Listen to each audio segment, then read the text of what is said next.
আমাদের মতো সাধারণ মানুষ, ছোট জায়গার মানুষ, আমরা ছোট ছোট জ্ঞান, আমরা তেমন করে তো কিছু বুঝিও না ভালো করে।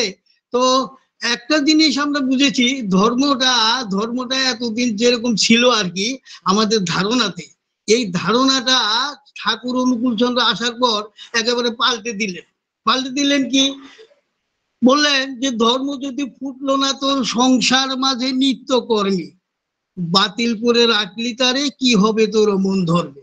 তাহলে আমাদের জীবনে প্রত্যেকটা কর্মের মধ্যে ধর্মকে বাস্তব রূপে ফুটিয়ে তুলতে হবে, তাই তিনি চেয়েছেন। তো আমরা আগে একটা ধর্ম জিনিসটা কি, ধর্মটা আলাদা আর আমাদের জীবন ধারা প্রণালী যেটা আছে, যেভাবে চলি, এটা আমাদের আলাদা আলাদা ছিল। কিন্তু তিনি এসে ধর্মের ধারণাটা আমাকে একেবারে পুরো পাল্টে দিয়েছেন। তো এই আর কি। তো আর এই সারাটা সারা বিশ্ব আর কি, সারা বিশ্ব নিজেকে প্রতিষ্ঠা করার জন্য যে কামড়াকামড়ি, যুদ্ধ বিগ্রহ ইত্যাদি নিয়ে মেতে আছে, নিজের প্রভুত্ব বিস্তারের জন্য, তারা সব সময় রেডি আছে, আমাকে ধ্বংস করবে, আপনাকে ধ্বংস করবে, আমি অন্যকে অন্যায় করব, এই ধরনের।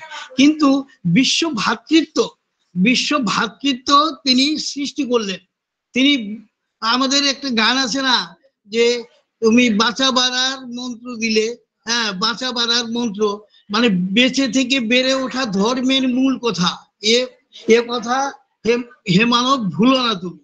আমাদের বাঁচতে হবে এবং বাঁচাতে হবে সবাইকে নিয়ে, এটাই ধর্মের মূল কথা।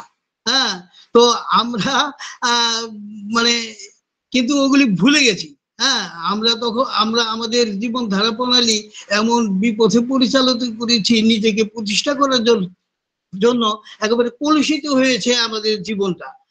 তখন এই যে তিনি প্রতিশ্রুতি দিয়েছিলেন দাপর যুগে, যদাহি ধর্মস্য গ্লানি, এটা সবাই জানেন। যখনই ধর্মের গ্লানি হয়, সাধুদের পরিত্রাণ করার জন্য এবং অসাধু যারা তাদের বিনাশ করার জন্য তিনি পৃথিবীর বুকে আসবেন এবং আসেন। কিন্তু ঠাকুর এবার মানে একটু অন্যরকম বললেন, যে বিনাশ করতে মানে কি জানেন, যাকে তাকে মেরে ফেলা। ওই যে যুদ্ধ বিগ্রহ করে শ্রীকৃষ্ণ সেই দাপর যুগে এসে সবাইকে ধ্বংস করে মানে বধ করে তারপর ধর্মকে প্রতিষ্ঠা করেছেন। যারা সাধু ব্যক্তি তাদের রক্ষা করেছেন, তাদের দ্বারা আবার মানে আমার মানে ধর্মকে প্রতিষ্ঠা করেছেন। কিন্তু এখন আইনের এমন হয়ে গেছে, মানে চরম তো কলিযুগ এটা। আমাদের সভ্যতার মানে ক্রমবিকাশের ফলে ধীরে ধীরে আমরা অনেক চালাক চতুর হয়েছি, সংবিধান রচনা করেছি, আইন কানুন সৃষ্টি করেছি দেশে। তো ঠাকুর এখন আইন কানুন সৃষ্টি করেছি, আবার ফাঁকও আছে। এই যে অধর্ম করে যারা, তাদের কি মারা যায় না, বধ করা যায় না। তো এখন ঠাকুর কি করবেন? ঠাকুর এবার এলেন চরম, তাই কলকি রূপে এলেন, প্রেম দিলেন, প্রেম মানে তিনি বললেন যে ধর্ম যখনই ব্যর্থ অর্থে বিপাক বাহনে ধায়, প্রেরিত তখনই আবির্ভূত হন, পাপী পরিত্রাণ পায়। পাপীকে তিনি ধ্বংস করেন না, পাপীকে পরিত্রাণ করেন, অর্থাৎ ধর্মের পথে উত্তরণ ঘটে। আমাদের মানসিকতা, আমাদের যারা সৎসঙ্গের দীক্ষা নিয়েছে, এই যে তাদের মানসিকতার কত পরিবর্তন হয়েছে। আমরা একটু লক্ষ্য করলে দেখব। আজকাল তো দেখেন এই যে আমাদের যে নাম ঠাকুর দিলেন বর্তমান যুগে, এই তিনি মানুষ তৈরি করার জন্য এসেছেন। তো মানুষ সৎসঙ্গে যে ম্যান মেকিং ফ্যাক্টরি, তাই না? তো মানুষ তৈরি করেন, তো মানুষ কিভাবে তৈরি করবেন? এই যে নাম যে দেয়, নাম, মানুষই তো যত অন্যায় করে, অবিচার, অকার্য কুকার্য যেগুলি ভাবা যায় না, এমন ধরনের মানে কাজ করে। তো মানুষকে পরিত্রাণ করবেন, অর্থাৎ মানসিকতা, মানবিক গুণরাজির উন্মেষ সাধন করবেন কি দিয়ে? নাম দিয়ে। তিনি যে নাম আনলেন, এই নাম স্মরণে মননে মানুষের মানবীয় গুণরাজির বিকাশ সাধন ঘটে। অর্থাৎ মানবতা যেখানে লোপ পায়, তারকে যদি এই নাম দেওয়া যায়, নাম স্মরণ মনন করতে কি হয়, তার অমানবীয় গুণ যেগুলি, দানব প্রবৃত্তি ধ্বংস হয়ে যায়, মানুষের প্রতি মানুষের ভালোবাসা জাগে।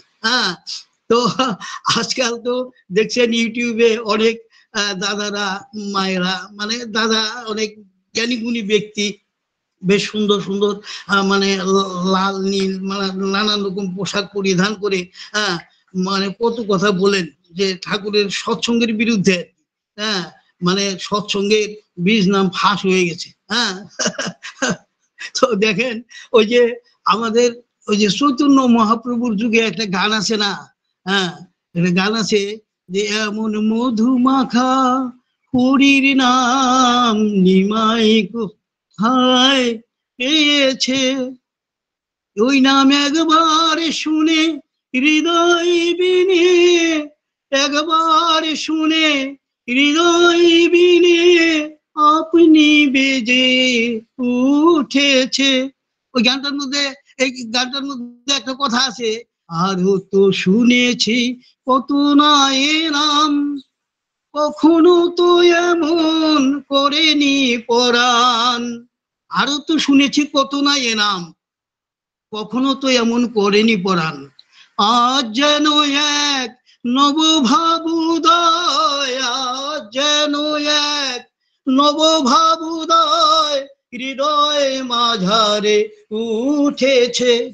তার মানে কি একটা সিস্টেমের মধ্যে দিয়ে আমি এই নাম আরো শুনেছি, কিন্তু নিমাইয়ের কাছ থেকে যখন আমি শুনলাম তখন আজ যেন এক নবভাবুদয় হৃদয় মাঝারে উঠেছে, এটা গৌরাঙ্গ মহাপ্রভুদ্দিনের কথা। আর এই যুগে কলকি যুগে এসে এই নাম জেনে কত মানুষের কত মন্তব্য। হ্যাঁ এটা তো একটা সিস্টেমের মধ্যে নাম দিতে হয়। আমাদের আমাদের ঋত্বিক দেবতারা আছেন, ঠাকুরের আশীর্বাদ পুষ্ট পাঞ্জাধারী কর্মী যারা, হ্যাঁ যাদের ক্ষমতা আছে দেওয়ার, তাদের মাধ্যমে যখন আমি এই নামটা শুনবো তখন এটা আমার ভিতরে ক্রিয়া করবে, না হলে এমনি শুনলে কাজ হবে না। এটা কি সাধারণ কথা, মানে কি জানেন, মানে যখন ধর্ম প্রতিষ্ঠা করতে আসেন ঠাকুর এই পৃথিবীর বুকে তখন বিরোধী পার্টি অনেক থাকে তো, হ্যাঁ বারবার শুধু মার খেয়েছেন তিনি। ঠাকুর তাই বলছেন যে বারবার শুধু মার খেয়েছি, এবার মার দিয়ে যাব। কিভাবে দিলেন মার? তিনি কি কোথাও গেছেন নাকি কিছু করতে? হ্যাঁ ওই বাংলাদেশ থেকে দেওঘরে এসে বসছেন, বাস ওখান থেকে পৃথিবী জিতে নিল। গর্জিয়াসলি সিম্পল, তিনি একদম মানে সাদা মাটা মানুষ শুভ্র বিছানায় বসে থেকে সারা পৃথিবী জয় করলো। আজকে ঠাকুর কি আমার কাছে আসছে নাকি? কোনোদিন আসে নাই। আপনার কাছে গেছে নাকি? আমাদের এখানে যারা আছি হ্যাঁ হয়তো দুই একজনের কাছে ছাড়া আর না না কারো কাছেই যায় নাই, মানে আমরাই গেছি। মানে আমাদের পিপাসা লাগলে আমরা নদীর কাছে যাই, নদী আমার কাছে আসে না। তো যারা যারা ওই ঠাকুরের সঙ্গে যুক্ত ছিলেন সেই আদি আদি যুগ থেকে, হ্যাঁ সত্য ত্রেতা দাপর কলি সব যুগেই যারা তার সঙ্গে যুক্ত ছিলেন, তাদেরকে মানে পরিবেশের দ্বারা প্রভাবিত হয়ে এরা একটু হয়তো বিপথে পরিচালিত হচ্ছে, কিন্তু ঠাকুরকে দেখার সাথে সাথে তাদের মনে আবার তাকে তার সঙ্গে মিলনের আকাঙ্ক্ষা প্রবল হয়ে উঠেছে এবং তাকে ঠাকুর আশ্রয় দিয়েছেন। হ্যাঁ এই যে এই নামের একটা কি গুণ দেখেন, আমরা এই যেই এই নাম নেওয়ার পরেই যাজন করে, যাজন করে মানে কি এটা একটা মানে নামের গুণই নাকি আমার মনে হয় দেখবেন, মানে নেওয়ার পরেই কিছু বুঝুক আর না বুঝুক আরেকজনকে বলে এই নে ভালো আছে, ভালো বন্ধু বান্ধবদের বলে আর কি ভালো আছে, আর কি ভালো আছে এটা কিন্তু বোঝাতে পারে না কিন্তু বলে আর কি। হ্যাঁ তো এইরকম আমাদের মানে সারাটা পরিবেশ, হ্যাঁ সংসার এবং সমাজকে সুষ্ঠুভাবে পরিচালনা করতে হলে এই নাম বিলে দিতে হবে এবং তারই দেওয়ার ভাবধারায় আমাদের জীবনকে পরিচালিত না করলে হ্যাঁ দেশ কি করে সুন্দর হবে। তাই এই নামের গুণেই আমরা এটা বলে থাকি, সমাজে আমরা যেন এটা প্রতিষ্ঠা করতে পারি। জানেন তো একটা মানে বাড়িতে যদি কোনো একটা নালা ডোবা থাকে বা একটা পাত্রের মধ্যে অনেকদিন যদি একটা জল থাকে আর কি, পচে গলে সেখানে পোকামাকড় বিভিন্ন ধরনের জীবাণু সৃষ্টি হয়, সৃষ্টি হয়ে তখন কি হয় ওটাকে অন্য একটা মানে অস্বস্তিকর পরিবেশ সৃষ্টি করতে পারে, তাই ওটাকে সমুদ্রে নিয়ে ফেলে দিতে হয়। তা আমরাও সমাজে গলা পচা অনেক মানুষ আছে না ভাবধারা আর কি, এই সমস্তকে ঠিক করার জন্য আমরা এই যে যাজন করি। আমাদের এই ঠাকুর অনুকূল চন্দ্রের দেওয়া বিধিবিধান মতো মানুষকে চলার জন্য বলে থাকি, বলতে কি হয় তাহলে ওই যে ওরা সমাজকে দূষিত করতে পারবে না। হ্যাঁ, তাই আমাদের এই যে প্রচেষ্টা মানুষকে বলা, তারপর তার যে অযাচিত ভাবে তার যে সমস্ত দয়া আমাদের জীবনে আসে, হ্যাঁ তার দয়া আমাদের জীবনে যে সমস্ত দয়া আসে, তখন আমরা বুক ফুলিয়ে যখন বলি যে এই দেখেন সৎসঙ্গীদের কিছু হয় না, এত বড় একটা কারবার হয়ে গেল। এই যে কিছুদিন আগে মানে অ্যাক্সিডেন্ট হলো না, ট্রেন অ্যাক্সিডেন্ট কোন জায়গায় যেন, উড়িষ্যায় নাকি, হ্যাঁ ওখানে অনেক গুরু ভাই ছিল, প্রার্থনা করলেন। তারপর কোনো এক দাদা নাকি প্রশ্ন করেছিলেন যে এটা করলে কি হয়, সৎসঙ্গের দীক্ষা নিলে প্রার্থনা করলে ইষ্টবিধি করলে কি হয়। তো ওই দাদা কিছু বললেন না, প্রার্থনা হয়ে গেছে, তার কিছুক্ষণ পরে এই ট্রেনটা অ্যাক্সিডেন্ট হলো। সৌভাগ্যক্রমে যে দাদা ওই প্রশ্ন করেছিলেন ওই দাদাও ছিলেন, আর ওই গুরু ভাইরা মায়েরাও ছিলেন। তারপর ওনারা নামলেন গাড়ি থেকে, নেমে ওই যে দাদাকে প্রশ্নকর্তা দাদাকে বললেন যে সৎসঙ্গের দীক্ষা নিলে ঠাকুর অনুকূল চন্দ্রকে জীবনে গ্রহণ করলে এই যে এটা হয়। ওই দেখেন কত মানুষ কত ভাবে আহত হয়েছেন, আমাদের কিছু হয়নি, ঠাকুর রক্ষা করেছেন। তো এইরকম ভাবে অনেক ইনসিডেন্ট হতে পারে যেখান থেকে আমার কোনো নিকট আত্মীয় রক্ষা পাবে, তখন যেন আমাদের কেউ ক্লেম করতে না পারে যে আমাদের তো বলেন নাই, তাহলে আমরাও নিতাম, কি অসুবিধা ছিল। তাই আমরা দাঁড়ে দাঁড়ে ঘুরে, হ্যাঁ প্রতি দাঁড়ে দাঁড়ে নেচে কেঁদে হেসে ডুবাও সবারে নামামৃত রসে, ছুটে যাক সবে নিত্যানন্দ ধামে, জনগণামেতে ডুবিয়া রয়।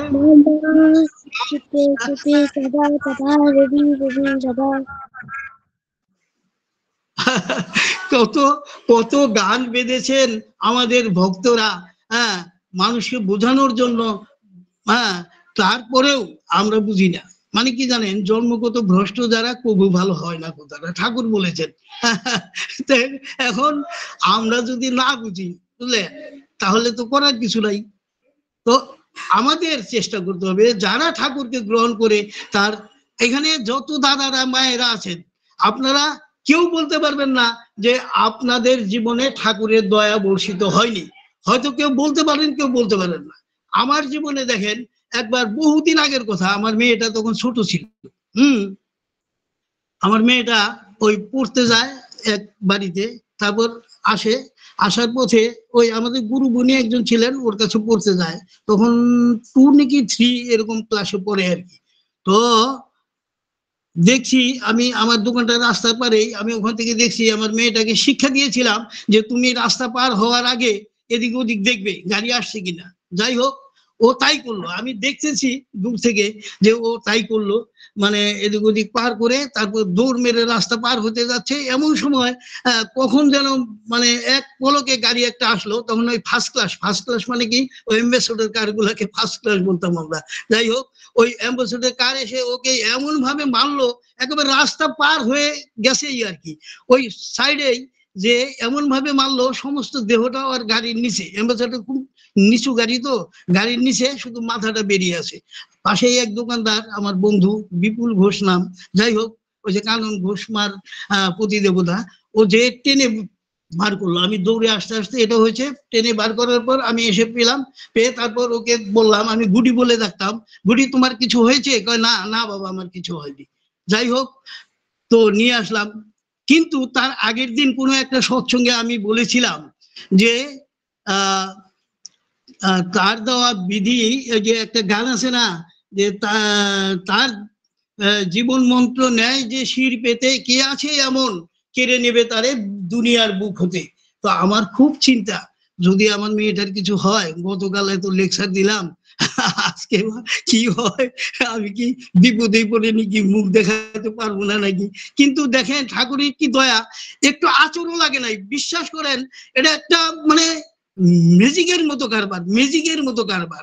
তারপর দেখলাম ওর পিঠে যে ব্যাগ ছিল, ব্যাগ মানে স্কুল ব্যাগের মধ্যে যে জ্যামিতির বাক্স ছিল, ওই জ্যামিতির বাক্সের মধ্যে কাঠ পেন্সিল বিভিন্ন ধরনের জিনিস থাকে, তো ওই কাঠ পেন্সিল গুলো গুঁড়া হয়ে গেছে, কিন্তু ওর কিছু হয়নি। এটাই ঠাকুরের দয়া। এমন ভাবে আর কি বলবো, অনেক দয়া, অনেক ঠাকুরের যে দয়া। এটা যদি আমরা টাকা, গতকাল আমি বলেছিলাম যে ইষ্টভৃতিতে যে আমরা বলি যে সকলই পেয়েছি, আমি সকলই পেয়েছি বলতে যদি এখন আমরা টাকা পয়সা, ধন সম্পদ, বিল্ডিং বাড়ি এই সমস্ত বুঝি, তাহলে একটু মনে হয় ভুল করা হবে। সকলই পেয়েছি মানে কি, আমার সত্তাটা যখন মানুষ হিসাবে, মানে এই যে আমি মানে আমাদের প্রণয়দা আছেন, প্রণয়দা তো আগে ছিলেন না, প্রণয়দা একটা সত্তা যা নাকি তার বাবা মাকে আশ্রয় করে, বাবা মার ভিতর দিয়ে এই দেহটা ধারণ করার পর প্রণয় ঘোষ হয়েছে। এখন নিবেদন করছি আমরা কি, তোমার দয়ায় লবিছি জনম সকলই পেয়েছি আমি। সকলই কি, আমার সত্তাটা এই পৃথিবীতে আসার পর, এই পৃথিবীতে আমার এই দেহটা পাওয়ার পর, আমার সত্তাকে পরিপোষণের জন্য প্রকৃতিতে আমার সত্তাকে পরিপোষণের জন্য সব কিছু ধরে ধরে সাজানো আছে, এগুলি আমি সব পেয়েছি। বাচ্চা, ফল মূল, কত কিছু আমার বৃদ্ধির জন্য ঠাকুর সব কিছু দিয়ে রেখেছেন। তো আমরা ওই সত্তার হয়ে ইষ্টবৃত্তি নিবেদন করি, এবং যেহেতু আমি এই দেহ ধারণ করেছি, তাই এই দেহকেও আমি মানে এই দেহটাকেও তো আমার মানে রাখতে হবে। তাই ঠাকুর বলেছেন এই দেহটাকে অবজ্ঞা করলে চলবে না, যা যা করলে এই দেহ সুন্দর থাকে। শ্রী বিগ্রহের মন্দির ভেবে যত্ন করবি শরীরটাকে, সহনপুরু সুস্থ রাখিস, বিধি মাফিক চালাস থাকে। ঠাকুর কি বলেন নাই, আমার এই দেহটা কি পেয়েছি আমি, এখানে ঠাকুর ততদিনই থাকবেন যতদিন তার থাকার, আমার অস্তিত্বকে বজায় রাখার জন্য তার উপযুক্ত করে আমি এই দেহটাকে সংরক্ষণ করব। আপনি ধরেন আমার বাড়িতে আসলেন, আপনি যে পরিবেশে থেকে অভ্যাস, সেই পরিবেশ আমার বাড়িতে পেলেন না, আপনি যাওয়ার জন্য ছটফট করবেন, কখন যাবেন? তো ঠাকুর অনুকূলচন্দ্র আমাদের মধ্যে আছেন, শ্রী বিগ্রহ রূপে, তিনি আমাদের জীবনের সবকিছু, তার থেকে বিচ্ছুরিত অংশইতে আমরা, যাই হোক সবকিছু তিনি, তাকে থাকার জন্য, তিনি যাতে এই দেহে সুন্দরভাবে থাকতে পারেন আমার ভিতরে, তার জন্য যে উপযুক্ত পরিবেশ রাখা দরকার, সেই পরিবেশ আমি কতটুকু রাখতে পেরেছি, সেটাই হচ্ছে মূল কথা।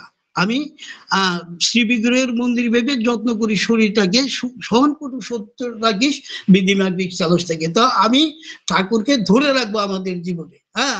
প্রত্যেকেই আমরা ঠাকুর থাকার জন্য, ঠাকুর থাকার জন্য যে পরিবেশ মানে সৃষ্টি করতে হয়, সেই পরিবেশ আমরা সৃষ্টি করব। মাছ মাংস পেঁয়াজ রসুন মাদক সার ঠাকুর বলছেন, তো ওগুলি ঠাকুর ভালো পান না, তাই বলছেন ঠাকুর যা ভালোবাসেন না তা আমি করব না। যারা আমরা ঠাকুরকে জীবনে গ্রহণ করেছি, সস্তুনি না নেওয়া অনেক মানুষ এখানে হয়তো আছেন, নাও থাকতে পারেন, তবু আমি আমাদের গুরু ভাইদের মধ্যে অনেকে দেখি, তো এটা একটা বৃত্তি প্রবৃত্তির খোরাক, বুঝলেন? ঠাকুরের একটা বাণীতে আছে না যে কি বৃত্তি মাফিক ভুজলি গুরু, বা খেয়াল মাফিক ভজলি গুরু হতে মানুষ হলি গরু। এখন মানে আমরা যদি ঠাকুরের নীতি মানে ঠাকুরকে জীবনে গ্রহণ করার পর যদি আমরা না করি, মানে তার দেওয়া নীতিবিধানগুলি যদি জীবনে পালন না করি, তাহলে কি আমরা সুফলের অধিকারী হব? তারপর ঠাকুর বলেছেন না সত্যানুসরণের, মানুষের আকাঙ্ক্ষিত মঙ্গল তার অভ্যস্ত সংস্কারের অন্তরালে থাকে, আর মঙ্গলদাতা তখনই টন্টিত হন যখনই দেওয়া মঙ্গলটার সাথে অভ্যস্ত সংস্কারের বিরোধ উপস্থিত হয়। তাই প্রেরিত পুরুষ স্বদেশে কুৎসামণ্ডিত হন। আমি একরকম চলতে অভ্যস্ত, ঠাকুর এসে দিলেন অন্যরকম, তো ওটা আমি তো মানে ঠিক আছে কনসিডার করবে ঠাকুর, হ্যান ত্যান, মানে কি চুপ করে পড়ি আর কি। আরে ঠাকুর কিন্তু এতই বেকুব, ফাঁকি দেখুক নয় সামাল। আমরা মানে কি আমাদের বৃত্তি ভাবে চলতে একটু ভালোবাসি, প্রত্যেকেই আমরা, মানে আপনারা না, আমার মতো মানুষ যারা আর কি, বুঝলেন? তো এই আর কি, এখন আমরা তার কথা সব সময় মেনে চলার চেষ্টা করব। কালকে একটা বাণী দেখলাম মানে কি জীবনটা জীবনটা কিন্তু বেকুব মানে বলছেন যে ঠাকুর একটা বাণীতে আছে না, জীবনটাকে করতে কায়েম, চল চল সেতু চল জীবন ভুই। অর্থাৎ ওই যে রামপ্রসাদ এমন যে বললেন না, এমন মানব জমিন রইল পতিত, আবাদ করলে ফলতো শোলা। এখন খেলায় খেলায় যা খুশি তাই করলাম, করে যদি জীবনটাকে সুন্দর করতে চাই তাই কি আর হয়? হতে পারে অর্থ সম্পদ অনেক কিছু আপনার হতে পারে, কিন্তু শান্তি তো আলাদা জিনিস। শান্তিটা পেতে হলে মানে তিনি মঙ্গলময় পুরুষ যিনি, তার সাথে যুক্ত হতে হবে, তার দেওয়া নীতিবিধান জীবনে পালন করতে হবে। এটাই আমার মানে একটা মানে আমার ধারণা না, প্রত্যেকটি সৎসঙ্গের ধারণা। করতে পারে না, যেমন বিবেকানন্দ বলেছিলেন, হ্যাঁ নিরামিষ খাওয়ার ব্যাপারে তিনি বলেছিলেন যে আমি যদিও নিরামিষ মানে আমিষ ত্যাগ করতে পারি নাই, তবু এটাকে সাপোর্ট করে আমি মানে করতে চাই না, মানে কাউকে বিব্রত করতে চাই না, বা তিনি এটাকে সাপোর্ট করতেন না যদিও আমি পারি নাই, এরকম বলেছেন হয়তো কোনো জায়গায়। হ্যাঁ, তারপর ঠাকুর আসার পর মানে আমরা আকাশের ভগবানে অভ্যস্ত, তো আকাশের দিকে ভগবান থাকে নানা রকম ড্রেস পরে, হ্যাঁ ওইসব ভগবানে আমরা অভ্যস্ত। তারপরে এই ইট পাথর, হ্যাঁ এই গাছের তলা ইট দিয়ে সেখানে জল ঢালা, হ্যাঁ এ সমস্ত নিয়ে আমরা মানে নানান রকম মানে কায়দা কৌশল করে ভালো পাইতো। তো এইখানে ঠাকুর অনুকূল চন্দ্র একদম সাদা মাটা মানুষ, হ্যাঁ খালি গায়ে থাকে, পইতা পড়া, হ্যাঁ তার দুইটা বউ, হ্যাঁ তারপর সন্তান সন্ততি দিয়ে পরিবেষ্টিত, একেবারে সেই মানে নিজের মানে ওই রাজত্ব মানে ঐশ্বর্য মানে, আর ঐশ্বর্য তো থাকবেই, আধিপত্য বিস্তার করাই যার স্বভাব, তিনি তো ঈশ্বর। আধিপত্য থাকবে না কেন? বিশ্বের সবকিছুর উপর তার আধিপত্য আছেন। তো এমন সাদামাটা মানুষকে ভগবান বলে একটু অসুবিধা হতেই পারে। যেমন ওই যে দুর্যোধন দুঃশাসন ওরা ছিল না, কুরুবংশ, ওরা কি ভগবান শ্রীকৃষ্ণকে বুঝতে পেরেছিল? বোঝে নাই। তারা একেবারে তাদের ঐশ্বর্য নিয়ে এত মাতাওরা হয়েছিল যে কি আর বলবো না, আপনারা সবাই জানেন এই সমস্ত কাহিনী, এগুলি আর বলি না।